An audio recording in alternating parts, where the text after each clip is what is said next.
Како е можно да се бара притвор за градоначалникот на Битола, Владимир Талевски, а не се бара притвор за градоначалникот на Струмица, Зоран Заев?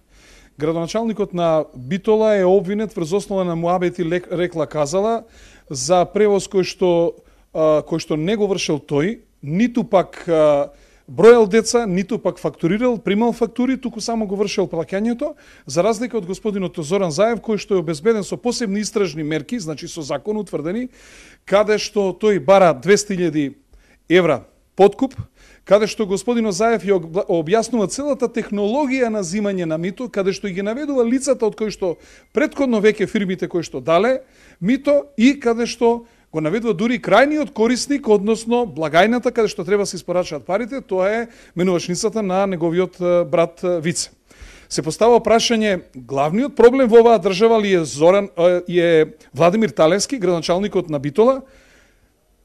Точно е дека политичарите мора да имаат морално чист кредибилитет без исклучок, меѓутоа градоначалникот на Струмица и лидерот на опозицијата 100 пати мора да има почист кредибилитет во однос на било кого, бидејќи пледира да ја преземе власта во Република Македонија, и јас одговорно тврдам пред македонската јавност дека изворот и продукцијата на митото, на корупцијата, на криминалот во Република Македонија и опасноста од оваа зараза не доаѓа од Владимир Талевски, туку доаѓа токму од Зоран Заев, и се поставува прашање, како што многу пати досега сме потенцирале, еве го проблемот со двојството во функционирање на правниот поредок на Република Македонија. Подкуп го води државното обвинителство и за ова дело не бара притвор, а специјалното јавно обвинителство за недокажани дела на Владимир Талевски бара притвор. Само гледаме какви проблеми имаме кога имаме двојство во функционирање на правниот поредок на Република Македонија. И ние колку и да сакаме да не го критикуваме специјалното обвинителство, колку да сакаме да не бидеме критични, да не бидеме цинични, да не го омаложуваме, тие самите придонесуваат за ваквиот нивни третман со тоа што се обидуваат да спроведуваат селективна правда овде во Република Македонија и полека, но сигурно се претвараат во 15-ти коалиционен партнер на Социјалдемократскиот сојуз. Јас само сакам да кажам дека очигледно дека на Социјалдемократскиот сојуз не му треба ниту преговори, не му треба ниту датум на избори, ниф им треба, како што вели Шекеринска, најголемата нивна придобивка од минатогодишниот Пржински договор им е специјалното јавно обвинителство, и таа најголема нивна придобивка, ако може, дури и физички да им ги тргне политичките противници, за да, како што тие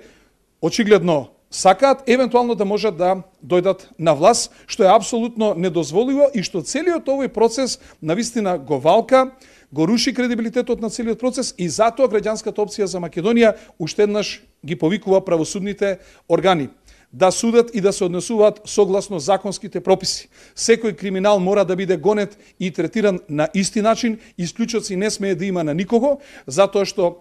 ние се спротивставивме на аболицијата која што сакаше да направи исклучок, а сакаме јавно да прашаме каква е ова притворска аболиција што се прави за Зоран Заев. Уште еднаш повторуваме, зарем не беше аболиција пуштањето аболицијски